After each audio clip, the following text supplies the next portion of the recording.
नमस्कार मित्रों। आपने सुना होगा कि कहते हैं कि अगर कोई इलेक्ट्रॉनिक डिवाइस है, जैसे मान लीजिए फ्रिज है, तो फ्रिज के ऊपर कोई दूसरा इलेक्ट्रॉनिक डिवाइस नहीं रखना चाहिए। उसके ऊपर मोबाइल फ़ोन चार्जिंग पे नहीं रखना चाहिए, या कोई ओवन रख दे या कोई भी चीज़ रख दे, कोई भी इलेक्ट्रॉनिक डिवाइस एक इलेक्ट्रॉनिक डिवाइस पे दूसरा नहीं रखना चाहिए। आपका इन्वर्टर चार्जिंग पे है कहीं पर, तो इन्वर्टर के ऊपर कोई मोबाइल चार्जर नहीं रखना चाहिए। हमने ये चीज़ें सुनी हैं कि दो इलेक्ट्रॉनिक डिवाइस जो होते हैं उन्हें बहुत पास नहीं रखना चाहिए और एक दूसरे के बहुत करीब नहीं रखना चाहिए, विशेष रूप से संपर्क में नहीं रखना चाहिए, एक दूसरे को टच करें इतने पास नहीं रखना चाहिए।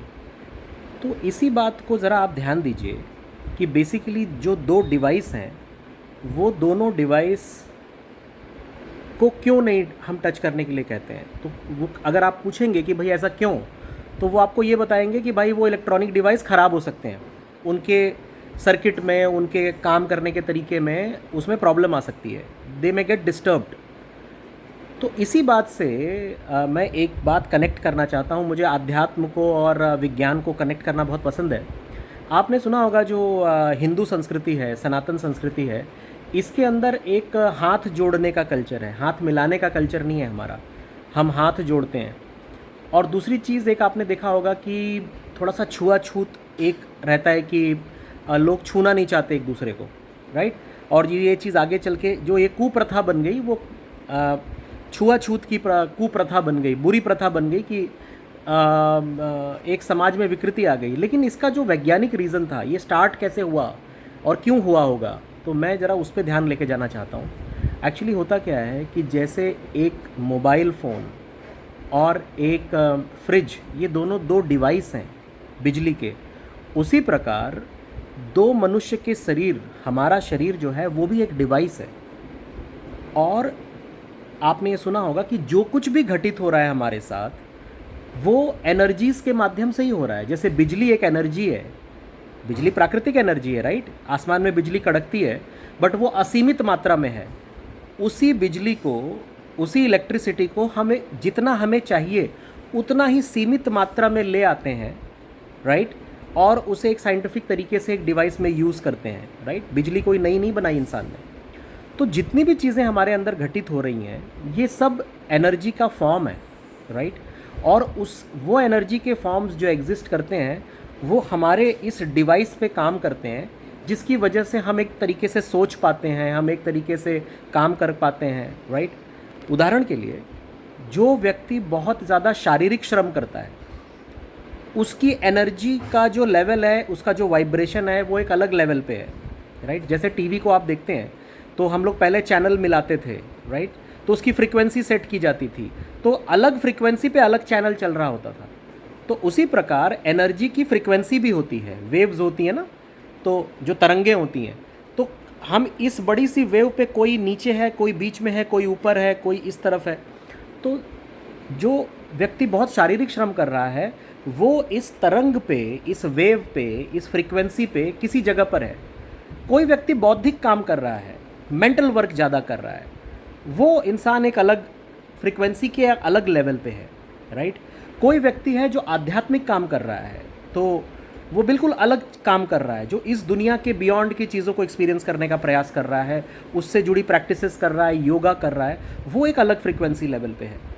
तो हर व्यक्ति एक अलग अलग फ्रीक्वेंसी के लेवल पे होता है। तो जस्ट इमेजिन करिए कि हम सब डिवाइस हैं।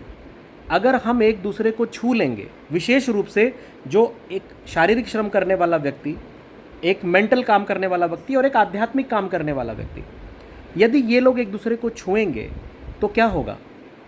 जैसे मोबाइल फ़ोन को टीवी पर या फ्रिज पर रखने से उन दोनों के सर्किट में फंक्शनिंग में प्रॉब्लम आ सकती है, उनके काम करने में कमी आ सकती है, खराबी आ सकती है, उसी प्रकार जो हमारा डिवाइस है वो ऊर्जा के एक स्तर पे है, एनर्जी के एक लेवल पे है, और वो एनर्जीज़ उस लेवल पे वो काम कर रही हैं जो हम हासिल करना चाहते हैं, जिसमें हम पारंगता चाहते हैं। शारीरिक काम करने वाला और फिट होना चाहता है, कोई डॉक्टर है जो मेंटल काम कर रहा है, वो उसमें पारंगत होना चाहता है, और जो अध्यात्म की यात्रा पे है वो छुपे हुए गूढ़ रहस्यों को खोज रहा है, वो उसे और खोजना चाहता है।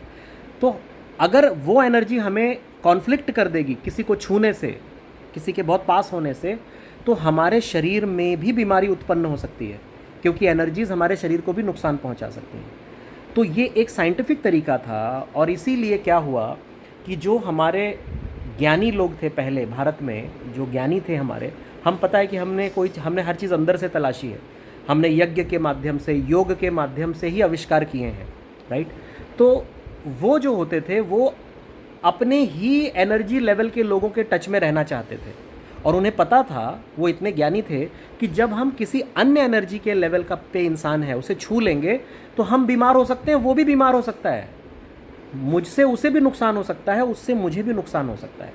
तो for the well being of people, दोनों के भले के लिए न छूने की प्रथा, प्रैक्टिस वो करते थे। और समाज में एक दूसरा चीज़ है, आज तक फॉलो होता है, जो भी समाज के अग्रणी हैं, बुद्धिमान हैं, बुद्धिजीवी हैं, वो जो चीज़ फॉलो करते हैं ना, वो जो रूटीन फॉलो करते हैं, वो जो तौर तरीका फॉलो करते हैं, जनता उसे कॉपी करती है। आज भी देखिए कि जो कोई बहुत आगे है, विराट कोहली इतने बजे उठता है, ये खाता है, तो बहुत सारे लोगों ने वो खाना शुरू कर दिया। विराट कोहली ने नॉनवेज छोड़ा, बहुत से लोगों ने नॉनवेज छोड़ दिया। तो जो भी सेलिब्रिटी होता है, जो बहुत आगे होता है किसी सफलता में, लोग उसे फॉलो करते हैं। तो उनको देख करके लोगों ने फॉलो करना शुरू किया होगा, राइट। लेकिन पूरी समझ उसकी थी नहीं, उसकी पूरी समझ नहीं थी, और धीरे धीरे ये एक अलग रूप लेकर के विकृति बन गया। लेकिन साइंटिफिकली ये बात आज भी सही है। आप देखिए, आप जब वॉक करके आते हैं, आपकी रनिंग करके आइए और आपकी शरीर एकदम गर्म है, और आप अचानक से एसी के नीचे बैठ जाइए, आपका सर बहुत दर्द होने लगेगा, क्योंकि आपकी एनर्जी का लेवल जो है सडनली नीचे आया। वो धीरे धीरे धीरे धीरे वो गर्म जो है धीरे धीरे धीरे धीरे नीचे आता है। इसलिए कहते हैं ठंडा गर्म नहीं खाना चाहिए। It is nothing but the levels of energy that you need to manage very well, right. ये हम सब जानते हैं। उसी प्रकार हम जो सोचते हैं, हमारे दिमाग का एक वाइब्रेशन लेवल हो जाता है। हमारा पूरा शरीर, किसी भी चीज़ को बड़ी शिद्दत से चाहो तो ये पूरी कायनात आपको उससे मिलाने में मदद करती है। और ये पूरी कायनात, ये हम कभी अलग मैं आपसे बात करूँगा कि पूरी कायनात हमारे अंदर ही है।